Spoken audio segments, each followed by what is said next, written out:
timestamps in the chat, but obviously no guarantee that they will be in there, given that I'm sure you all prefer me taking notes of what you're saying. So use your own timers and your own discretion for the most part. Without further ado, I'd like to invite the Prime Minister to begin. Here.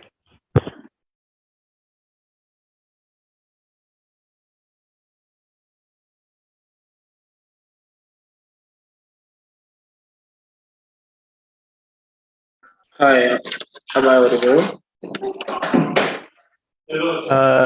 Yes, there is a bit of background noise, so I'm not sure if that's timestamps in the chat, but obviously no guarantee that they will be in there, given that, yes, there is a bit of background noise, so I'm not sure if that's timestamps in the chat, but obviously no guarantee that they will be in there, given that, yes, there is a bit of background noise, so I'm not sure if that's timestamps in the chat, but obviously no guarantee that they will be in there, given that, yes, there is a bit of background noise, so I'm not sure if that's timestamps in the chat, but obviously no guarantee that they will be in there, given that, yes, yep, I think so.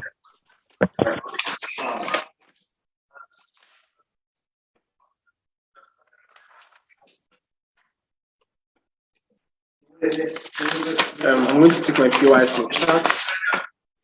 Give me a second to start the timer.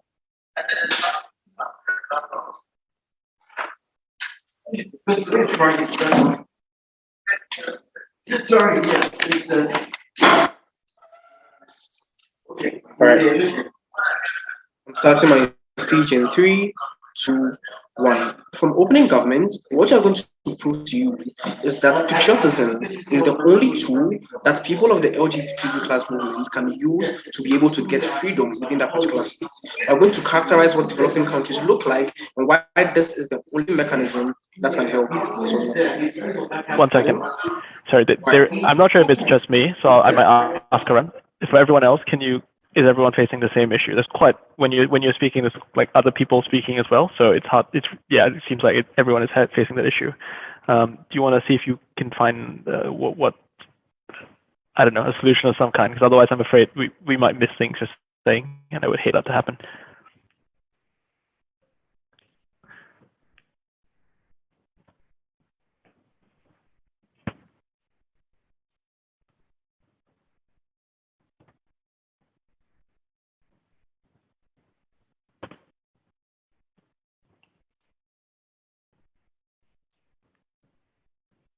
Hello. So Bannerman is going to use my device to give the speech. Perfect. Yep. Okay.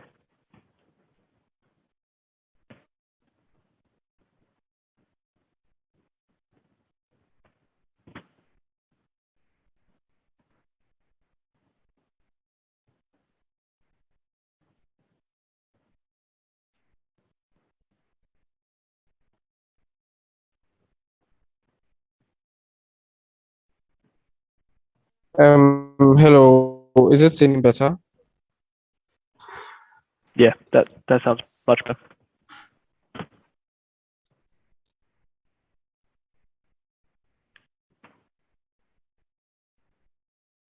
Oh, but they seem to have disappeared. Okay, I think they're back now.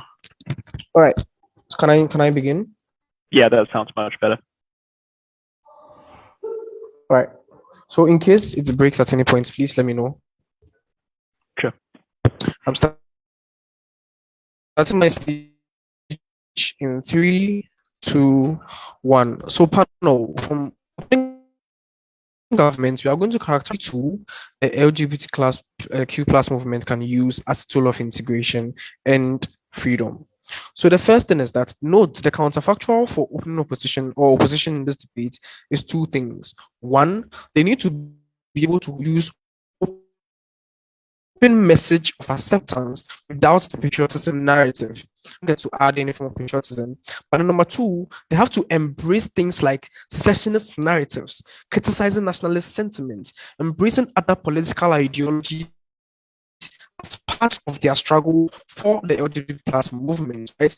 So this looks like, for instance, in countries like Nigeria, in countries like Ghana, where there are groups that are actively pushing for secession and want independence, the LGBT they are embracing those other groups, and we think it's legitimate for those groups to get independence. It means that on their side, it looks like these guys are actively weighing in on politically divisive issues. We think that in itself is problematic. Am I still audible? I think the chair just dropped. Oh, sure.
Is the chair back, or should we wait for a while?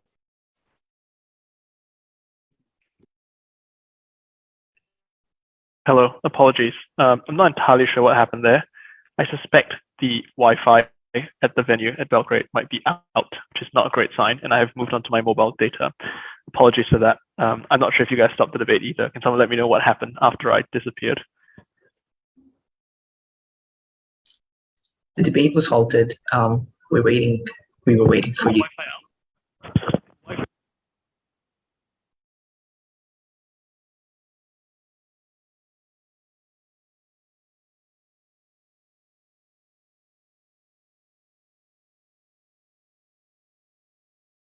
Yeah, we'll fix that issue later.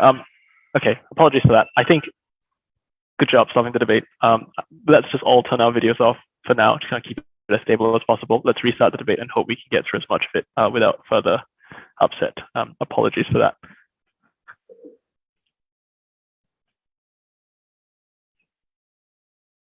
So yeah, I guess opening government, should we just sort of restart the speech if that's okay?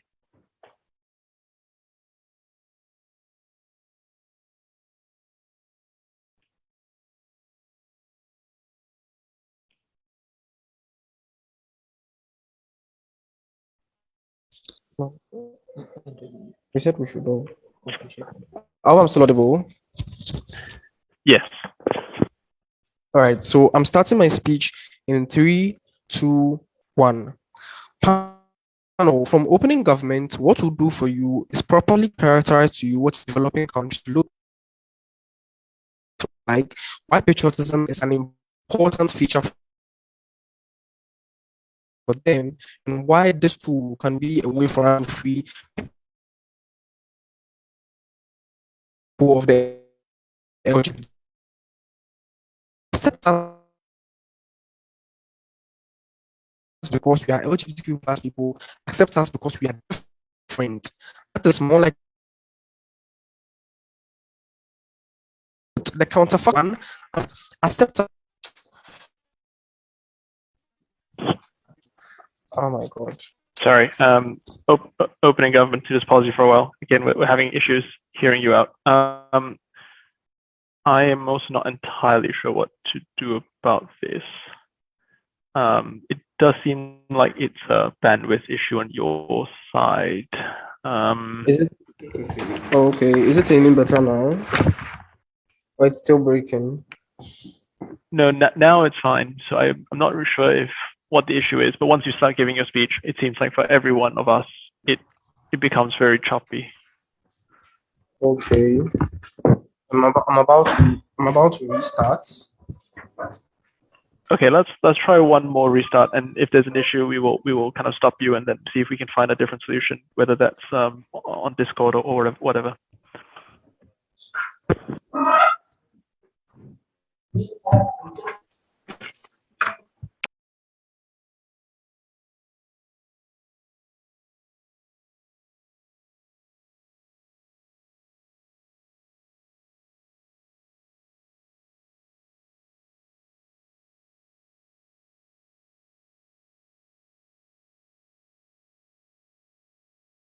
All right. Am I audible?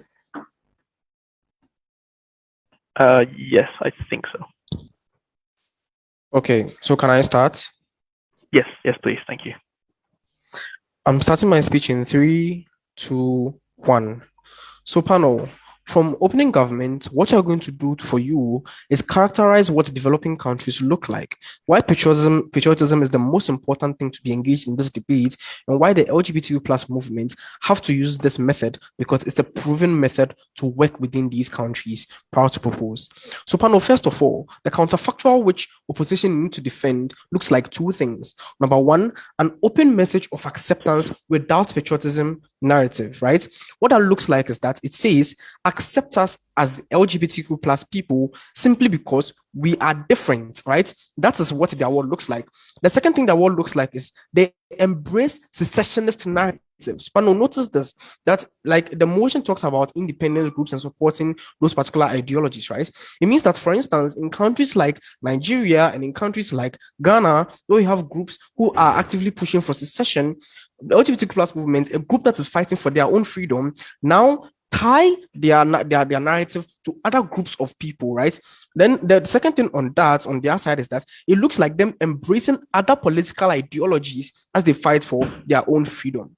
Why do we think that's bad from their side, and why do we think it's beneficial on our side? Two impacts on that frame. Number one, on our side, it is far easier to coagulate around the idea of patriotism as a society. And we think that is far better in terms of weighing on whose side is better. But then number two, there's a very, very volatile nature of these kind of political movements that they can tie themselves to or even have like opinions on.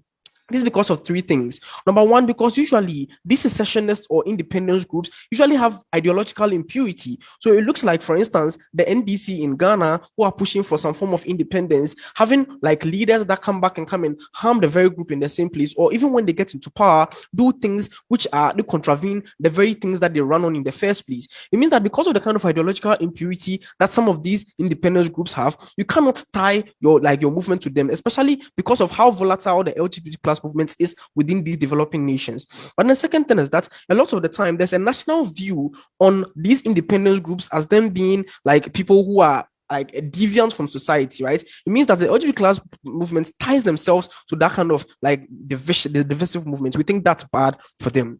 Second frame, why patriotism in itself is the leading narrative in developing countries. Two things to say. One, most of these developing countries have like about 40 or 50 years away from colonization. It means that what they are trying to do is to create a nation state narrative that is able to include all groups of people, right? But then secondly, a lot of these like developing countries are multicultural and multi-ethnic. And that is usually a very big problem in these countries. For instance, the Volta people in Ghana who are like extremely different from like most of the people within that country, the Yoruba and Igbo people who are two different ethnicities within that country that continue to like fight against each other. The Hutu and Tutsi people in Rwanda that are very, very diverse ethnically and then fight against each other. Which means ethnicity is a major divisive tool within these particular countries. But notice, after independence and even as these countries are growing, they've been able to use patriotism as as a tool to be able to do two things. Number one, to be able to control the excesses of these forms of divisiveness. And number two, to be able to remove things like wars and conflicts because of the idea of patriotism to create a national identity. How do we tie that back to the LGBTQ? It means that there've been like we've had a very good track record of patriotism working as a tool to unite people within those particular states. We think the LGBTQ being able to use this method is tapping into a tool which has a track record of success. It means that if you are able to bandwagon upon this same tool of patriotism to say that we are part of you, we are Ghanaians, we are Americans, or like any other thing, we think that is more likely going to garner support to be able to create the change that like we want. We think our world has a proven model of efficiency. The second thing I'll tell you about is the mechanism on how we are going to achieve this, right? So on that, I'll tell you what like patriotism looks like. Patriotism looks like cooperation, putting aside like barriers which separate us and establishing clear goals, right? We think this is tried and tested, and because of that, it works. If I go into the mechanism on as to how this is going to work, I'll take a POI from opening. So just as a clarification, we absolutely do not have to stand over every single secessionist state that pops up. We can use selective engagement with the political landscape on our side. You have blanket engagement and patriotism on yours. Yeah, actually, that's even worse. Pano, notice we are not supposed to defend a world in which your world chooses every single secessionist group. We say that secessionist groups or just independence movements on your side themselves, in nature, are extremely volatile topics to talk about. It means that no matter if you just support one specific group, the mere idea that those issues can be volatile, like my analysis on ideological impurity, my analysis on corrupt governments when they come to power and all those things, shows that you cannot afford to tie your movement to those things because you as a movement yourself is volatile. You cannot do anything that creates societal like a view against you that is more likely going to harm you, and that is what we argue in this debate. Now on the mechanism, three things. Number one, we think it's an easier message for several reasons. Because one, middle liners are more likely going to buy into this because it says that you are one of us and we need to be able to protect our nation state. That is easier for middle liners to buy into. Number two, it is not abrasive and antagonistic as the usual as the usual LGBTQ plus movement looks like, because the movement looks like we are different. And because we are different, accept us. Our message says that we are just like you, right? We are all a part of the same society. The fact that we are all part of that particular state is what ties us together. We think that is a less abrasive and a less antagonistic messaging to be able to get more buy-in. But then number two, it's easier for the media to be able to prop these messages up because it becomes something that they can all coagulate around. But number three, we think politicians can weaponize this tool to be able to create laws that are able to protect gay people most of the time within these particular countries, right? Because notice this, the reason why politicians usually can't, even when they actually want to help the LGBTQ plus movement, the reason why they can't help them is because the messaging is usually very abrasive and the messaging is usually very antagonistic. It means that you need like a unifying tool that allows people to view them from a different perspective. And we think because of this, politicians are able to then weaponize this as a means for them to win political power, because even when they believe the LGBT plus movement, they can actively say that we support a patriotic movement,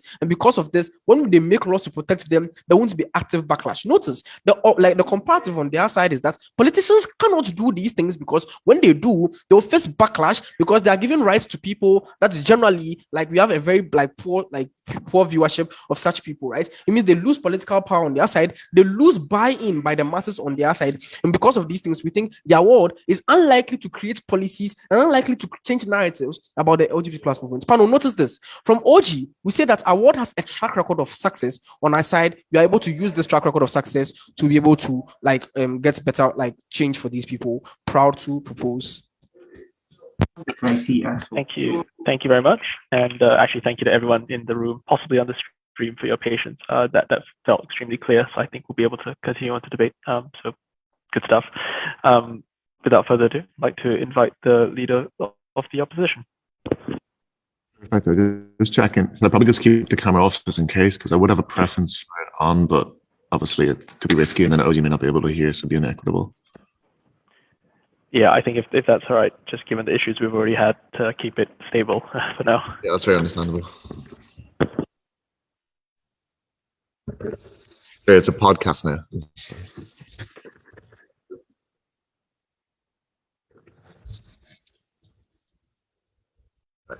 Starting in 5. Panel, in the very act of claiming to represent a community, the movement becomes the voice of said community. Proposition in this debate steals that voice from the people. We reject it. What is the comparative very clearly? Sometimes you criticize patriotism and national identity, or indeed the national government, and sometimes you don't. This likely depends on those being represented, what they want, and how incompatible the state is with their community, but also concerns of efficacy of those within the movement. So, for example, you probably won't criticize national identity in Serbia, but you probably will in Turkmenistan, where people reject the government and people are generally skeptical of the Turk identity within Turkmenistan, because it hasn't been as heavily kind of propagandized and socialized as in Serbia. The first claim in this debate is one of the importance of representation. We say that patriotism, since it is linked to national history and identities, it is incompatible with the queer movement. What are the reasons for this? One, historical mass discrimination, because crucially, this is bound up with how people view the state. If you were claiming to be a proponent of, say, Croatian identity or Guatemalan identity, people will say, what is Guatemala? They think about the state, they think about what it has done historically, because it's the obvious de facto of what you think towards. So crucially, what is this in most instances for queer people? It is being seen as criminals in and of itself through things like sodomy laws, which sure, you may think was Western imports, but even as Western imports due to colonialism has spread everywhere historically. But also there's victims or being victims of accepted crimes. Authorities turning blind eyes when you are hate crimed or were you and murdered on the streets historically. That is what you face.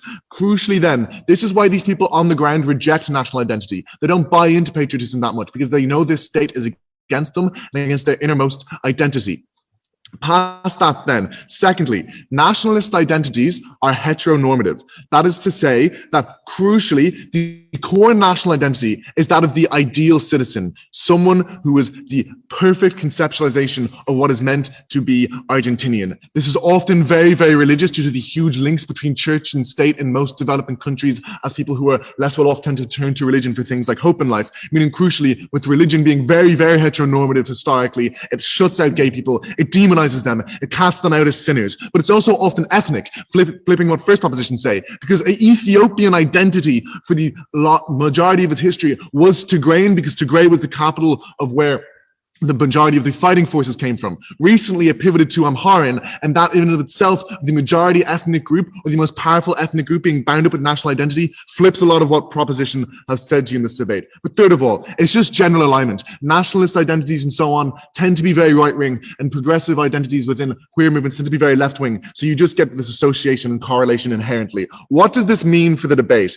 A, you had a huge feeling of betrayal for those on the ground you're claiming to represent. Their hope is gone. The movement which is claiming to represent you is not criticizing what has historically happened to you. It is turning a blind eye and saying, no, that was okay. We are all going to buy into this identity now, because why the fuck not? Crucially then, what does this mean? It means people don't get involved. You have less activists running the centers, running the kind of crises centers, running the kind of ability of giving out resources to people, giving out different supports. So you actually have less activism on the ground in and of itself, because less people volunteer, because more people reject the movement. But you also have people losing their hope that it will ever get better for them. They think that it will become fatalistic unless you get far more very personal harms. But also then, they don't reach out to the movement. Even if you get some efficacy, even if you were able to set up services and rights, people don't reach out because they reject the movement. They think it's not there for them, and they think they will be rejected if they go into it, because they're not Amharian, they're not Tigrayan, they don't fit within religious norms.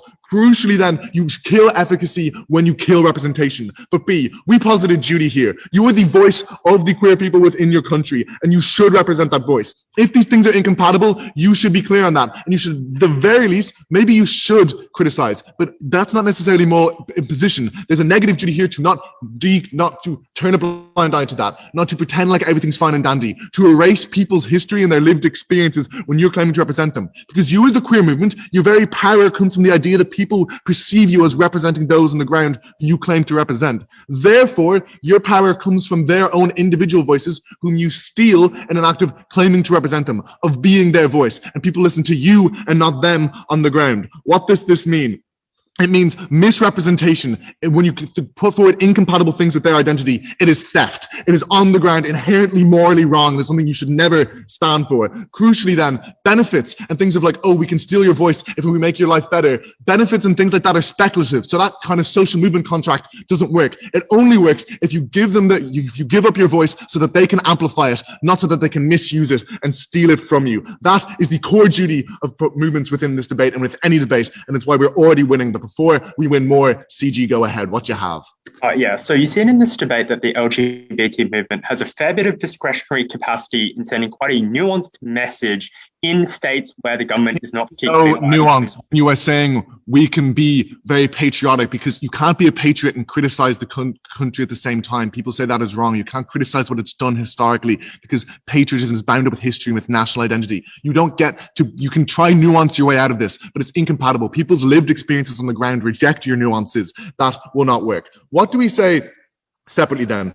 We say you are inviting backlash, because crucially, you are telling people who are right-wing, who are nationalist, what patriotism is. You are telling them that you should be inclusive, that patriotism is being accepting of the queer community. They will reject that because, one, it is incompatible as I've laid out, so they will reject your description, your prescription. They will say, no, that is not what Guatemalan identity is. That is not what Serbian identity is. They say, no, you are not part of us. They reject you to your face. But secondly, it activates narratives of attack and degradation. People demonize the queer movement and queer people as going against national identity, of degrading social norms. Crucially, we only sometimes criticize. In those times, sure, maybe we get some attack too, but you are constantly under attack because you constantly activate these narratives. What does this mean for the debate? It means A, more salient right-wing narratives are diminishing your efficacy because people don't believe you. But B, people just don't come out. They see their own identity as being rejected by everyone around them. They're saying, no, you are not Serbian because you are gay.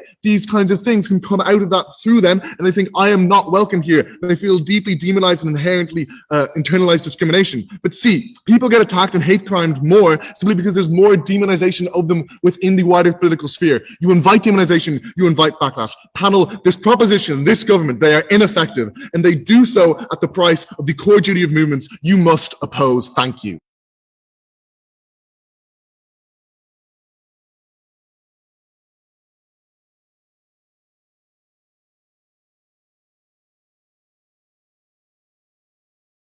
Thank you very much. I'd like to welcome the Deputy Prime Minister. Please give me some time to set up. I'll be too sorry. Yep, no worries.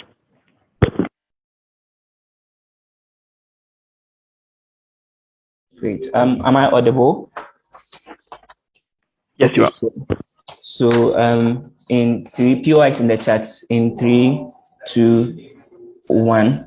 So I'm going to be weighing in on the counterfactual that's existent on the opposition side. I'm going to reiterate our mechanism and just how it works, and then I would engage opposition for what they have and show you why we win the opening half clash. But it's important to note argument from opening government, and it's a simple case here. We analyzed to you how there have been far more divisive factors in developing countries, like ethnicity, like even the fight that happened after, like post-independence, like coups and wars, and how the narrative of patriotism has been able to achieve this things. Already we are winning over opening opposition because they identify that the same thing, the same divisiveness is existing with the LGBTQ comparative, because people say you are not part of us. This is being likened to like the examples of people in the voter region that most of Ghanaians say that they are not part of us, but because of the narrative of patriotism, a lot of people are still like going to align with them. So like the LGBTQ reality equally reflects the reality of the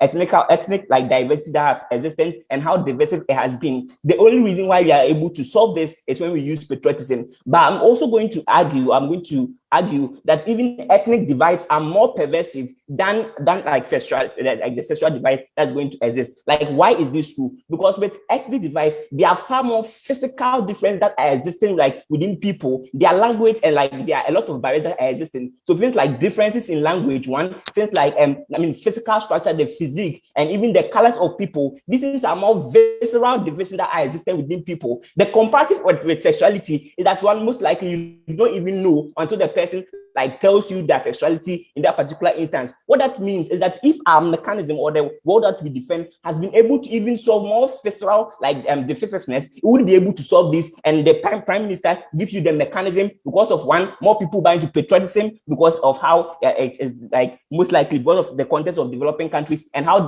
patriotism is the way that they are going to go in these things. So the counterfactuals, right? So there are two things that's most likely going to happen. One, either they give a message without patriotism. I think that's like status quo. So they usually don't care. They are just fighting and they're just doing what open opposition says. But that has proven to be a failed method. Neither does open opposition give you any reason as to why this particular method is going to work. They even give you far more characterization that shows how difficult this particular message is going to be. So even in the long term, they're not able to get the impacts that are existent on their side. So the other counterfactor that's going to exist is to solve, is to be able to align themselves with secessionist group. I think the first, I think from the clarity of open opposition, it means that they are going to choose one. I'm going to show why even if you choose one or two, it's still terrible in that particular regard. So one, secessionist groups are usually like small groups, but two, these particular groups are fighting for a specific area that they want to dominate because they believe it's for them, or they believe that they are not getting resources and so they want to self-determine. That this has two problems. In a world where they win, three things happen. One, they are starting off as their own country. Two, they are most likely going to focus on like the economic buoyancy of the economy as opposed to dishing out rights in these particular instances. What that means, three, that they are most likely going to help like prioritize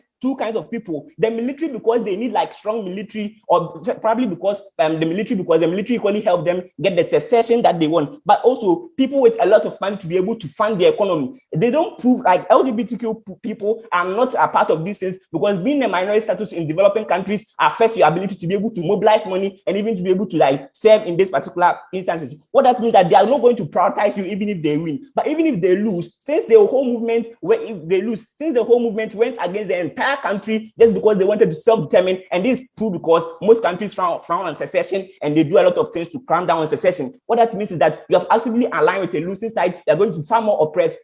This flips open opposition's hand on more attacks that are going to exist on their side. If they support a secessionist group, they are doomed. But the other thing is to align with other political ideologies, and if it's like mentioned, couple of them like nationalism and other things. The problem with nationalism is that one, nationalism in developing countries usually revolve around like funding figures who are very much respected and has a lot of courts. For you to be able to criticize nationalism, you need to be able to criticize people like Nkrumah, which most people love, like in that Mugabe, which most people love. What that means that you are far more terrible because you are not aligning yourself with particular figures who have been like the founding fathers, which everybody respects and can bandwagon your movement. That also like leads to more of the negative impacts that open opposition like talks about. But then the skill, this is how they skill. On our side, we agree that maybe some of the LGBTQ still believe in mass more perverse because of how identity is usually diverse, and so they are going to still pursue those like alternatives. The problem is the scale to which it exists. On our side, if it happens, the LGBTQ movement are able to come out that we abhor these things, and so these particular people are not part of that particular instance. We're able to downset and still get the impact on their side. But on their side, because they are more lenient, they're not able to down these people, which means that the LGBTQ movement can be tied, and all the negative impacts I prove are going to like happen to them. And before that, clear from closing.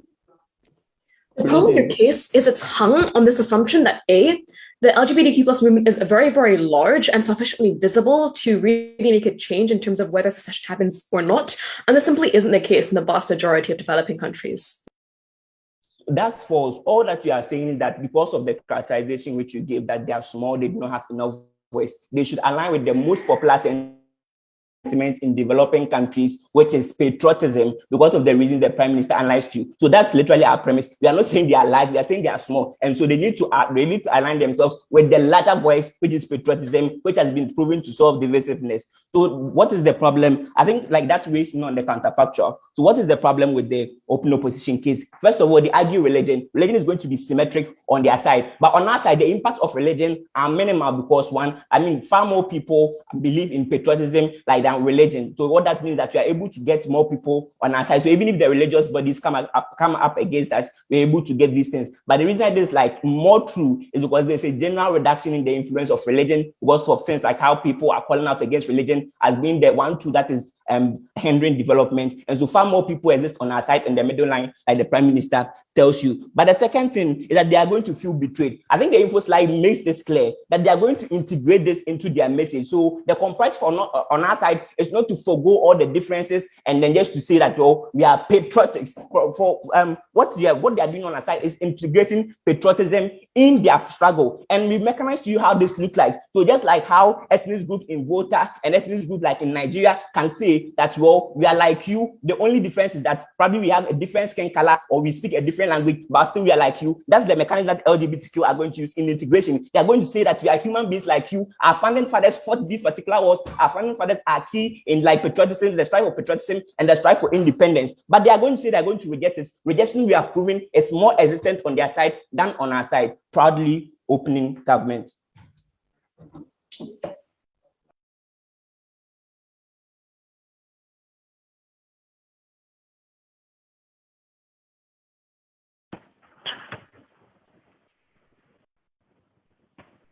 Thank you very much. Just give me 1 second to finish these notes.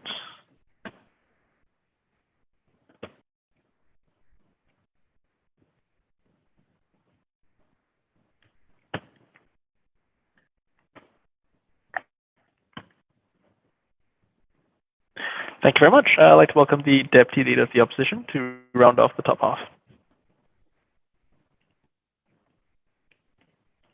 Queerness on its inherent quality is the deconstruction of edificial social constructs. Proposition attempts to persuade you that you can activate the goals of the queer movement by pinning it to another construct, the nation. The contradiction is lost on them. So I ask you to ask them a question. How can you love a country that hates you? I'm going to talk about three things. I'm going to talk about activism, because that's where open government really pinned their hat. I'm going to talk about tolerance. I'm going to talk about representation. But firstly, just on an element of framing. Government have to stand over the blanket integration of patriotism into queer messaging. Even if they attempt to nuance it, when you are doing things like raising the flag and saying, I love my country, what that means to people is informed by the way that that has been constructed historically as we have proposed to you. On our side, we can have things like neutrality vis-a-vis the state. We can have active aggression in instances where it might be strategically beneficial for us to do it, direct action if it's necessary and available. We can also do things like supporting other values. So for example, when opening government talk about Kwame Nkrumah, we can say we do support people who rid themselves of oppressors, as we want to do too. We do support people engaging in actions which lift people up from poverty on the ground. We can support other values as long as they're not tied to an inherent quality of personhood attached to a nation that makes you believe that you are somehow fundamentally superior as a result of that quality.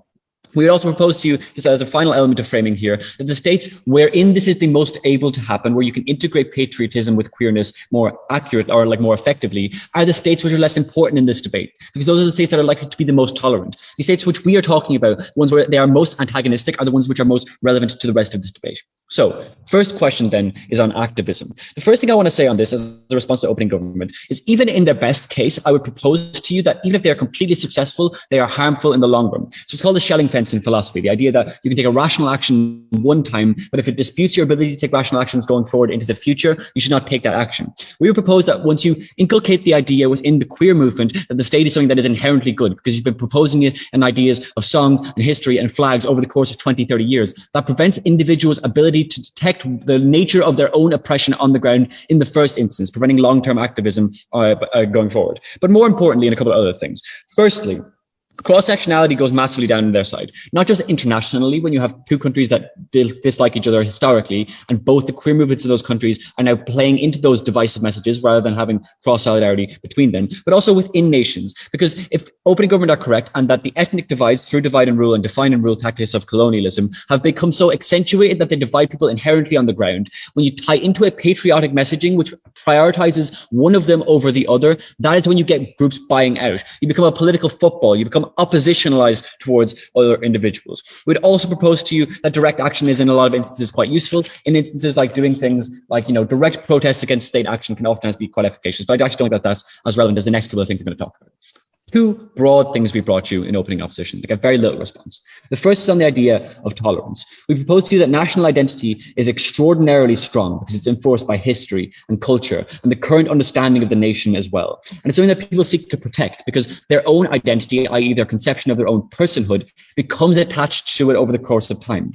This is to say that when you claim membership of a nation, it changes what it means to be a member of that nation, tautologically, which means, therefore, when queer individuals propose to the highest degree that they are a member of your state and that their patriotism is tied to their queerness on an inherent factor, that means that individuals perceive this to be an assault on their identity, because the construction of the state prior and the resting state of individuals within the state has been divided along those kinds of lines. It is heteronormative in the ways that we've told you about, because of factors of colonialism, because of Judeo-Christian religions that were brought along by those processes, because of lack of education in a lot of instances, and lack of globalization. We propose to you, therefore, that if we're able to propose to you that people can exist within their own space, right? That someone's queerness is not related to their national identity, they are just a separate group of individuals in the nation, that's when you're more likely on aggregate to get tolerance. But we would also propose to you that this is a less important comparative than representation. The reason for this is because tolerance is informed by other factors: global trends of globalization and the internet. Secondly, educational access, which increases over time. And thirdly, growing secularism. Notably, none of these things are informed by the motion. Insofar as the group which is in power has more power than the queer movement, the relinquishing of that power over the course of time is likely to be what's going to be the most efficacious in terms of achieving tolerance, rather than the action that the queer movements take, although we believe we win that clash. The most important thing then, and this is what we told you in opening opposition, is representation. Whether individuals on the ground feel better represented by a movement which claims to be attaching their identity to the nation, or one which stands on our side and has that degree of nuance and consideration. We propose to you that queer individuals specifically have faced the oppression at the hands of the state. They felt the leather of the state's boots in housing, in education, social services, direct attacks on their personhood and their identity, in the legal system, and in a plethora of other ways. This visceral phenomenon and the memories it shapes forms your identity going forward and your understanding of the state in relation to that identity, because you know that the state views you as a subject of hatred.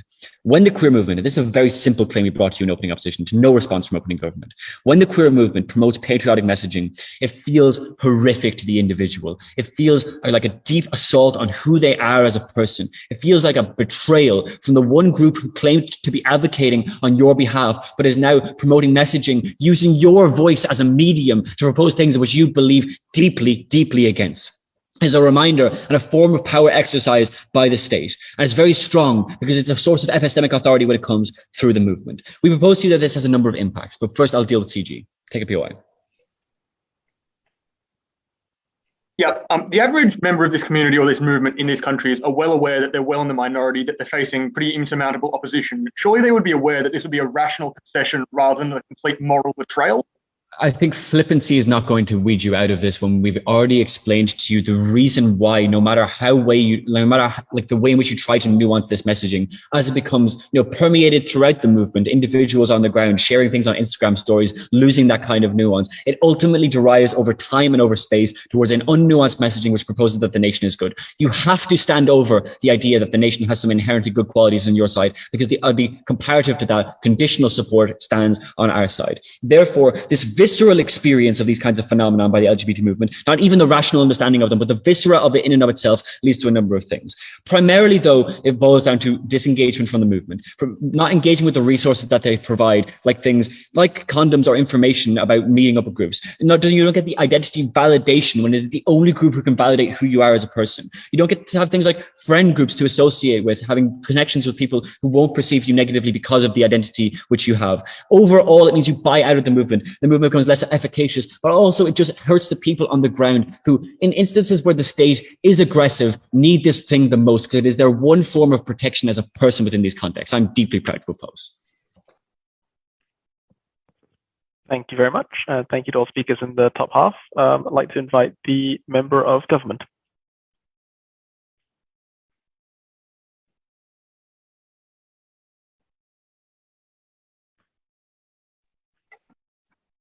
Oh, just checking that I'm audible. Sorry, I'll turn my camera back off. Yeah, just sort of say that again. It was a bit choppy, but I think you're fine.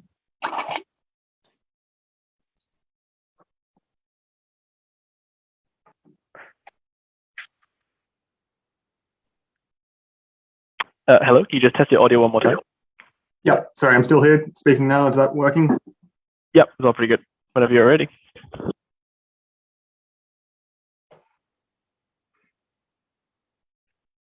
The first extension we're going to bring you at Closing Government is a very simple one. The vast majority of the opposition that these movements face in developing nations is because of the perception that they are Western, that they are a decadent force of the West. They are issues that are not prominent in those countries, that are issues that are primarily derived from influences like in the West, in a way that causes immense opposition, immense nationalism, and why adopting patriotism allows you to overcome that barrier.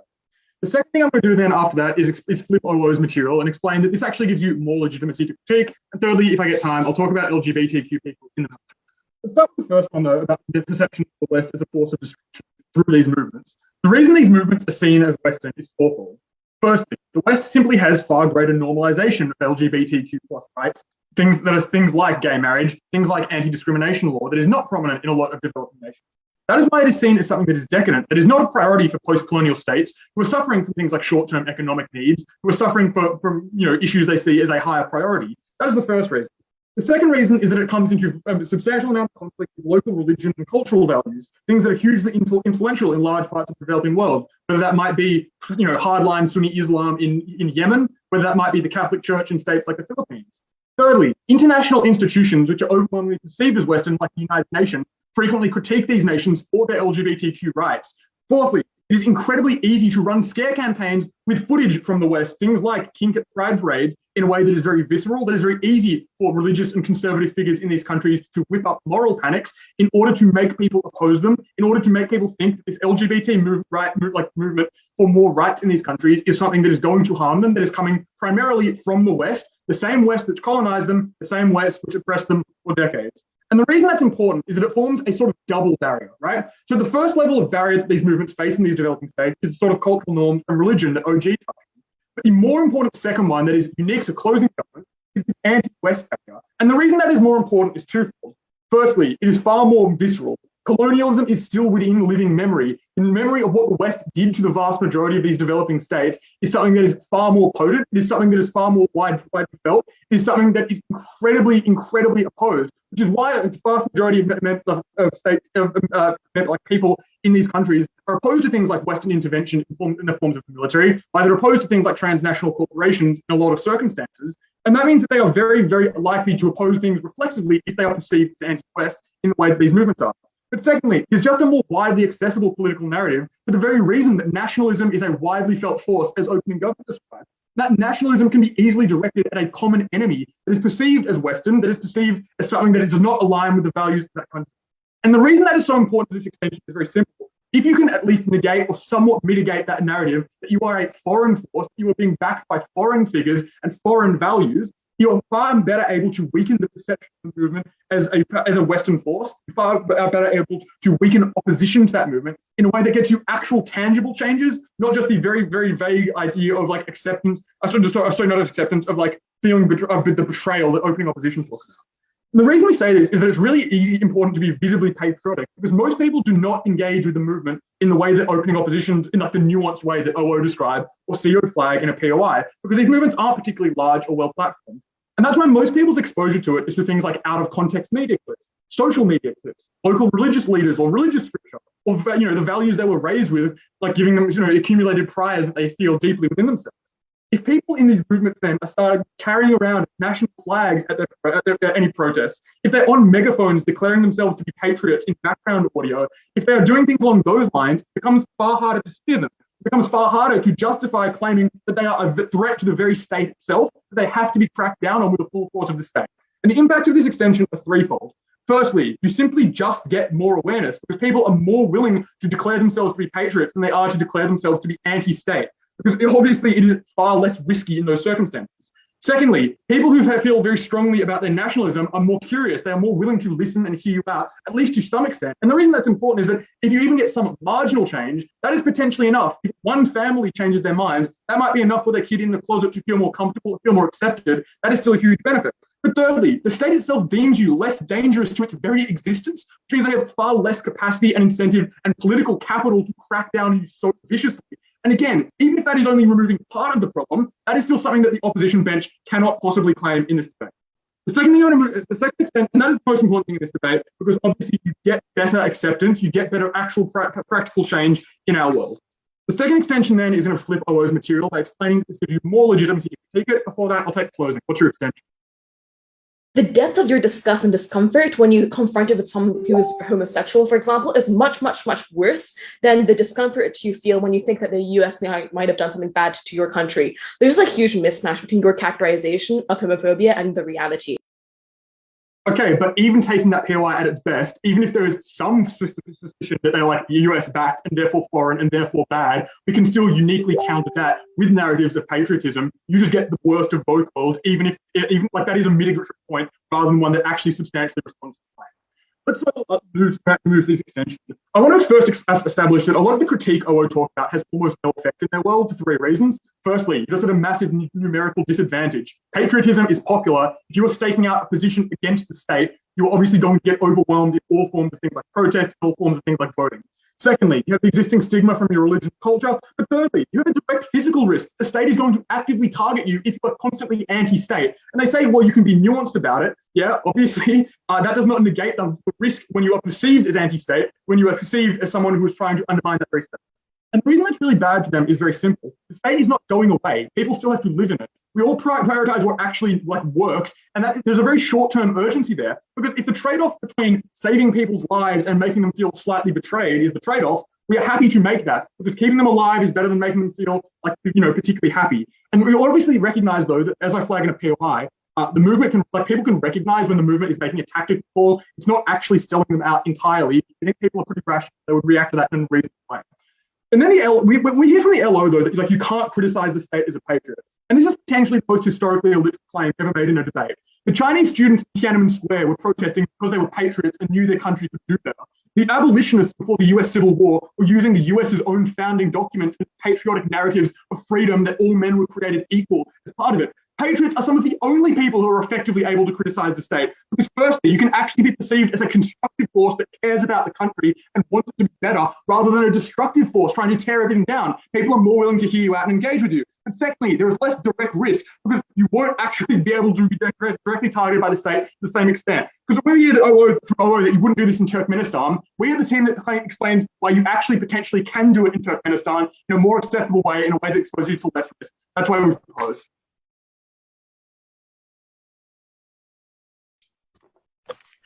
Thank you very much. I'd like to welcome the member of opposition.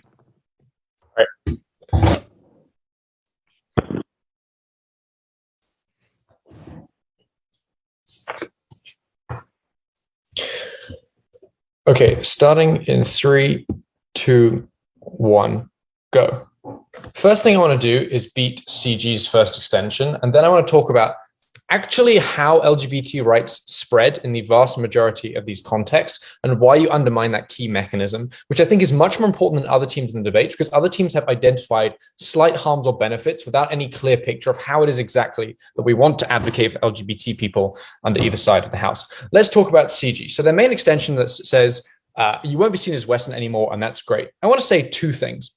Firstly, though it might be the case that claiming these movements are Western is a tool used to oppress them, that is not the vast majority of the opposition to LGBT rights. And even absent that narrative, they would still likely to be oppressed. The reason why is that people have internalized a vast majority of often colonial narratives, like through beginning to believe Christianity. That means they have exogenous reasons, actually I guess endogenous reasons for believing that LGBT people are bad, which suggests that the reason that they apply the anti-Western label to these things is they already have the presumption that these things are bad. For instance, very few people, I contend, apply the Western label onto things like basic development, because that's something that's very, very beneficial and people like it. So this suggests that the absence of this label would not necessarily be determinative in actually improving the outcomes of LGBT people. Secondly, they are still likely to be labeled as Western under their side of the House. And the reason why is that people will not just give you presumption to say, I'm a patriot, and then they will accept you, because they have their own version of patriotism. So they might claim that you're undermining it, that you don't truly believe it. And one key way they could do that is to say, well, you're still advocating for Western ideals. So how is it that you could be a patriot? Merely claiming that you care about your country is not sufficient for them to give you the credit to believe that you are genuine and you actually mean this under their side of the house. But finally, in response to their argumentation that like now people who are relatively patriotic will give you a chance, they'll listen to your TikToks and therefore understand that trans rights are very important. The first thing to say is that they have a very exclusive form of patriotism. Like to them, it often is tied with a prescriptive view of what people should do and is relatively socially conservative, such that when they see just waving the LGBT flag, which is literally a prerequisite for getting any other change, right? Like, yes, it can't be excessively detailed and you get minor attention, but they need to be aware that you're LGBT for Gov's case to make sense. They don't see that as patriotic and instead view it as an insult to patriotism rather than like some weird niche take on how it is exactly that patriotism operates. And therefore a thing they should look into as they are an academic scholar of patriotism. But secondly, it's just disconcerting, I think, to the vast majority of people. It's weird. It's just, and I think a feeling of discomfort rather than a feeling of curiosity is a more accurate characterization of the way the vast majority of these people behave. So this implies that, like, I think even moderates, because they already have a patriotism that has a content to it that disagrees with LGBT rights, are not likely to look at this message and therefore be curious and change their minds. But secondly, conservatives are likely to view this as an insult. And I have a vast majority of people to oppress under our side of the house, which means that they might not pay attention to an LGBT movement that is relatively quiet and seeking marginal and incremental change in liberal areas. By contrast, when they view their core symbols to be under attack and actively criticized, they are far more likely to view this very aggressively. Look at the way, for instance, that American conservatives have criticized like protesting or the use of the flag or rhetoric around the flag as a way of justifying further aggression. When you allow these people to become more angry, they're far more likely to actually take oppress LGBT people much more aggressively. What is the path to LGBT rights? We claim in the vast majority of cases, you're likely to gain support in more urban and therefore more liberal areas for 4 reasons. Firstly, you get more migration to and from these areas, which means that foreign ideals that are often more liberal are likely to be transmitted, and that you're likely to large degrees to erode social conservatism. Secondly, empirically, these areas are likely to have increased wealth, and this has a link again to decreased conservatism and belief in conservative ideals. Thirdly, there's much more of an incentive to conform to Western standards because you want to attract businesses. You can't literally throw people in jail, even if de facto, if de jure homosexuality is illegal, because then Western businesses will not want to work in your area because they might have gay consultants. That's why, for instance, when Baku hosts the F1 race, it has to have substantially more liberal views than the rest of the country. Fourthly, this is often cyclical because if you have some partial progress for LGBT people, it's much more likely that you'll see them in public, identify that they are real human beings, and therefore be much more likely to afford them large amounts of sympathy.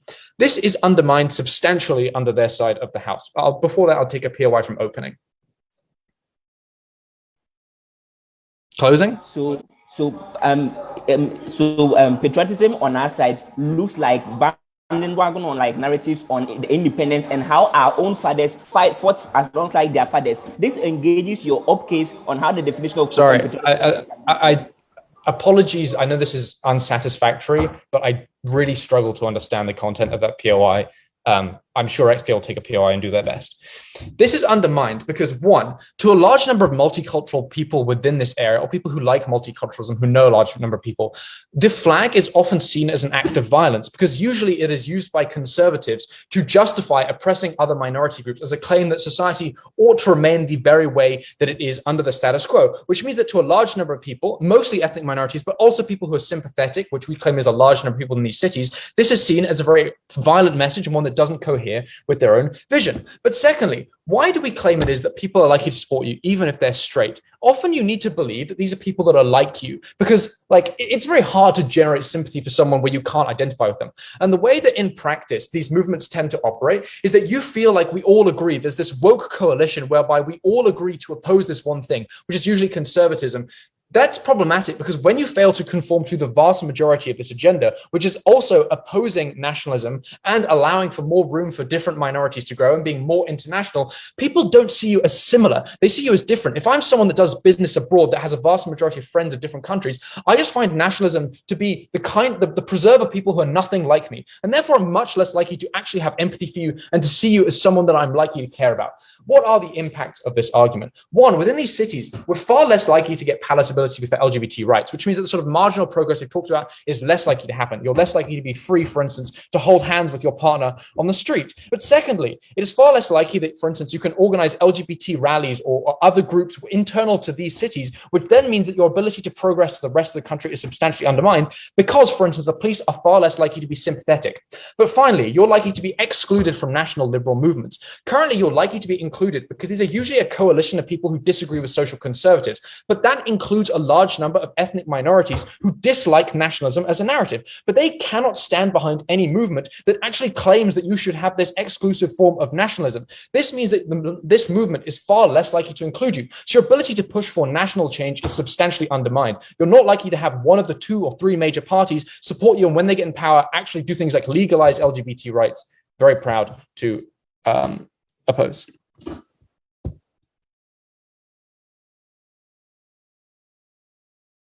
Thanks very much. I'd like to welcome the last speaker on the Gov side, the Gov Whip.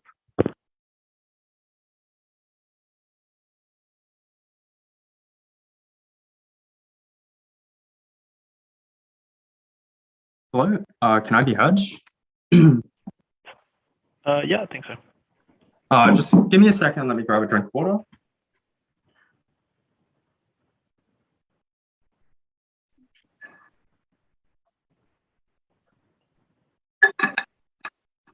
All right.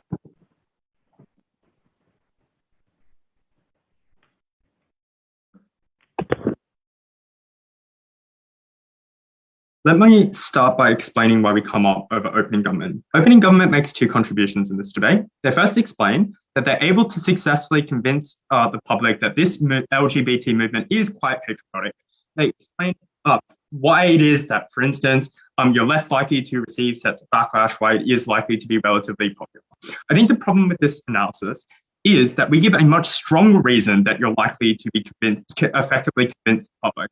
That is because you do not receive the same amount of state oppression and state crackdowns, which realistically are by far the most powerful force that restricts your ability to convince the public. Because the greatest capacity for these movements to actually shape nuanced messages and actually get their voice heard in society is through things like social media. It is through things like protests and leadership movements.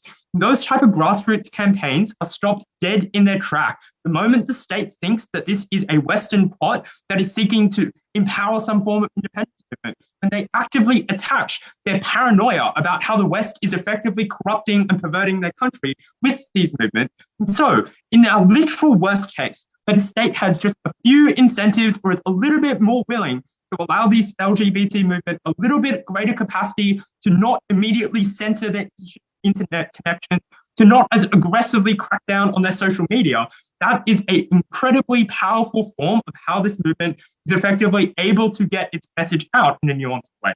But second, our OG says patriotism is a powerful tool, and they explain reasons why it is able to potentially overcome cultural or religious barriers by saying how it is likely that people appreciate the state and are quite patriotic.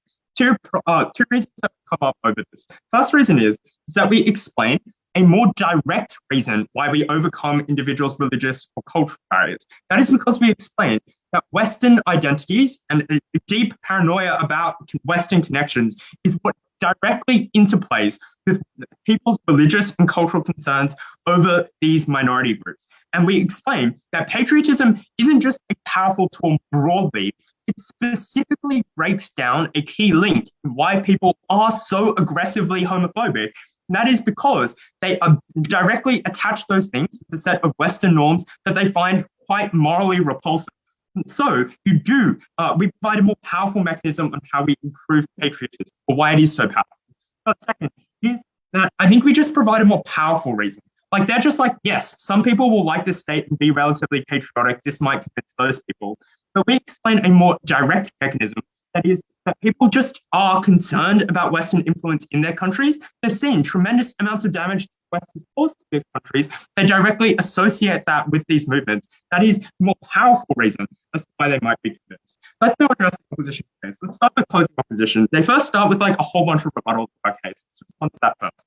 They say first that it will undermine your message that you'll be genuinely patriotic will never reach the public. It will always be undermined. Two responses. First, at the very least, there is some consensus. For instance, that you should be proud of certain independence leaders. For instance, that people should be proud of their flag. And that means that at the very least, there are some people that are more reluctant to criticize your movement now. Second, it is way harder to smear you.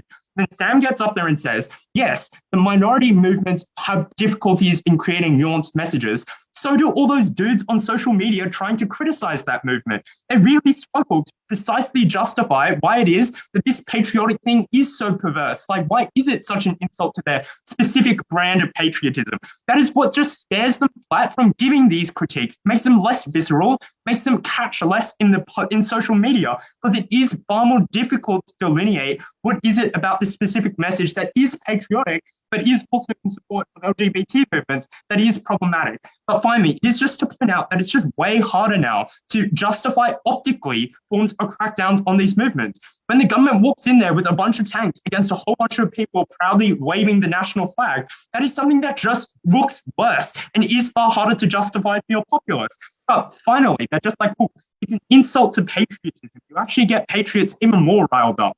Big problem with this is it actually just splits the patriot movement. Because yes, they're right. Some people might find this a particularly perverse form of patriotism, but lots will not. They will look at this and genuinely be convinced in some forms. What this effectively does is make the patriots attack themselves about which form of patriotism is correct or is not correct. That actually splinters that movement rather than effectively allows it to radicalize. Second, their big form of extension is to get long-term acceptance. This is problematic for two reasons. The first and biggest is they seem to think that liberal elites are the ones that we care about, that posing wokeism is the problem in this debate. Obviously, the elite in these countries are some of the most fervently nationalistic, because that is how they've benefited from independence movements. That's how they've benefited as oligarchs that have corruptly put in government's pockets. But second, they're just like, it undermines liberal parties and national unity governments. Why are those liberal parties accepted within the government?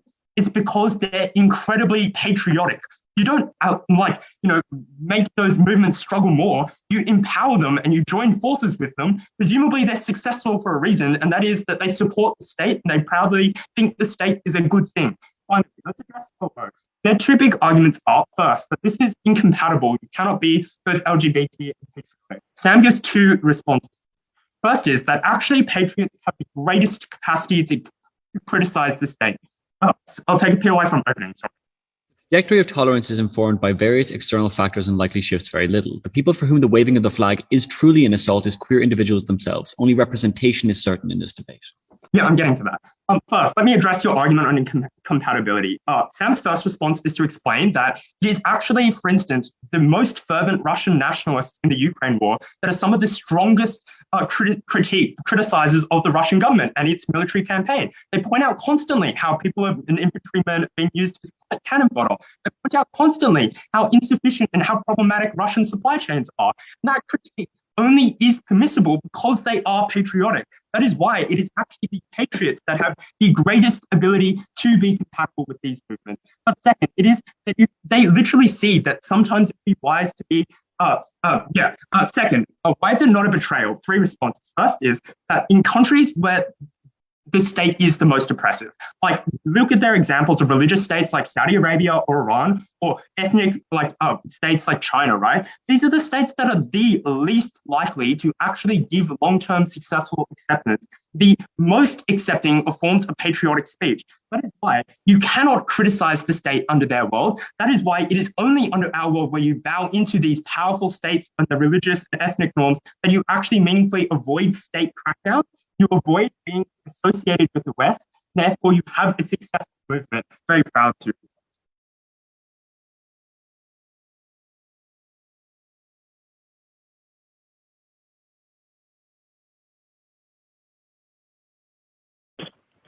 Thanks very much. I'd like to welcome the last speaker of the debate, the opposition whip. Hello. I would like to take POIs audibly if possible, please. Thank you.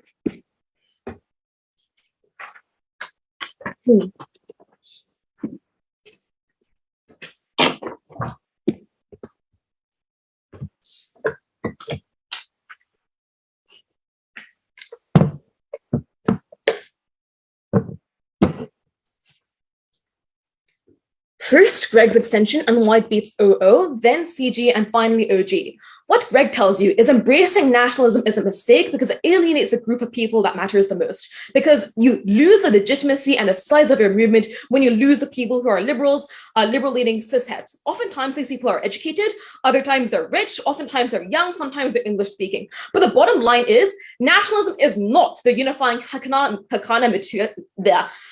the happy dance that GovBench says that it is. Oftentimes it's incredibly controversial because people throughout the developing world have watched leaders like Chavez and Lukashenko beggar their state and erode their democratic institutions under the guise of protecting the people and being quote unquote nationalistic. They associate it not with everyone is the same, but rather with mobs, with violence, and with the fear that you're going to be pointed out as the people who are the traitors to your state this time. And I think that the reason why that's really, really harmful is that the way they then react is with fear, because you're really, really scared of nationalism and of groups that claim to be patriotic as well, because even their potential support for the LGBTQ plus movement is secondary to their self-preservation instinct, right? Because you might be somewhat sympathetic to a good cause, but much, much more, you're afraid that they're going to join your enemies and you're afraid that they don't welcome you or that they don't even present what they say that they're going to represent. Because the bottom line is they have bad experiences being pointed as class traitors in the first place. And I think for all of those reasons, liberals and straight people, A, don't vibe with the LGBTQ plus movement on your side, but two, distance themselves from and refuse to lend you their support.